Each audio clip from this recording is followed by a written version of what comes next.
Bonsoir, je vous retrouve pour vous présenter encore un nouveau gel, enfin encore, je ne sais pas si c'est la première vidéo que vous verrez, mais j'en ai fait d'autres, pour vous montrer la texture de certains gels que j'ai commandés chez Oncle Access, parce que le problème sur leur site, c'est qu'on ne peut absolument pas se rendre compte de la texture des gels, on est obligé de se fier au descriptif, et parfois c'est pas toujours exactement ce qui est décrit sur le site.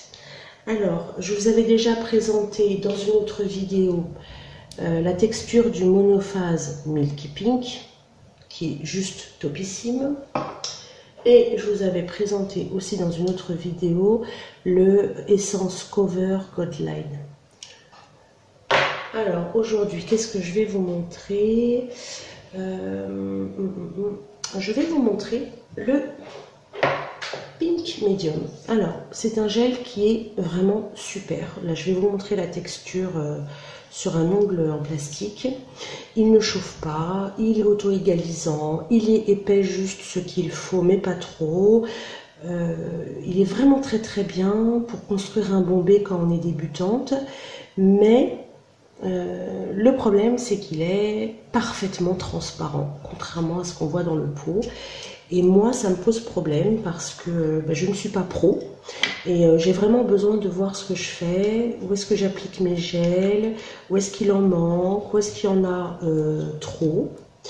Donc, je vais vous montrer ce que ça donne, mais du coup, je l'utilise uniquement pour un remplissage, pas pour une construction sur chablon, par exemple. Parce que du coup, je me retrouve avec énormément de limages à faire. Donc là, la texture, elle est juste super. Je pourrais passer ma journée à tremper mon pinceau dedans.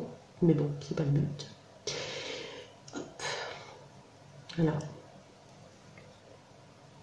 Alors, je vais pas vous faire la construction de l'année avec ça. C'est juste pour vous montrer la texture. Alors, il est fluide, mais en même temps, pas trop. La seule chose, c'est qu'avec celui-là, je pense pas que, en tout cas moi personnellement, je ferai les 5 doigts d'un coup.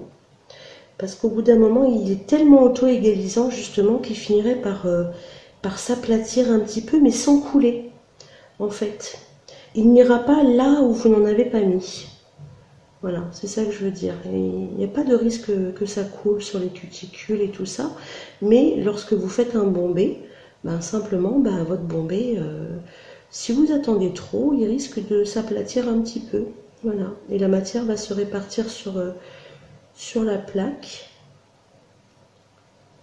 Alors, peut-être que d'autres personnes qui l'ont essayé ne seront pas d'accord avec moi, mais moi, je ne fais que vous donner mon ressenti à moi en tant que débutante. Et c'est pas du tout les mêmes impressions qu'une personne qui fait ça depuis 3 ans, qui a l'habitude, qui travaille vite et qui a des gestes qui sont devenus des automatismes, on va dire. Voilà, donc évidemment ça ressemble à rien là.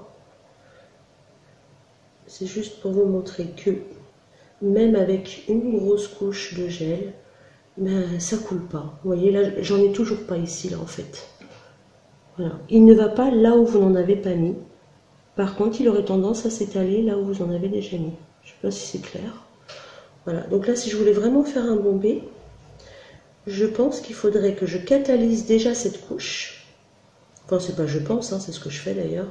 Il faudrait que je catalyse cette première couche et que je vienne remettre ensuite de la matière là où je veux mettre mon bombé.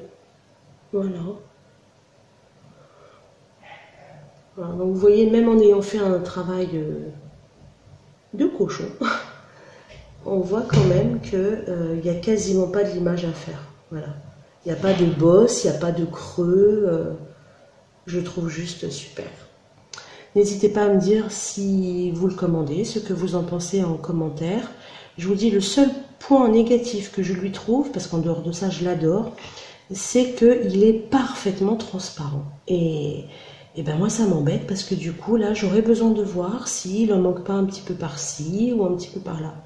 Donc c'est pas évident, vous voyez. Je vous dis à bientôt pour une nouvelle vidéo.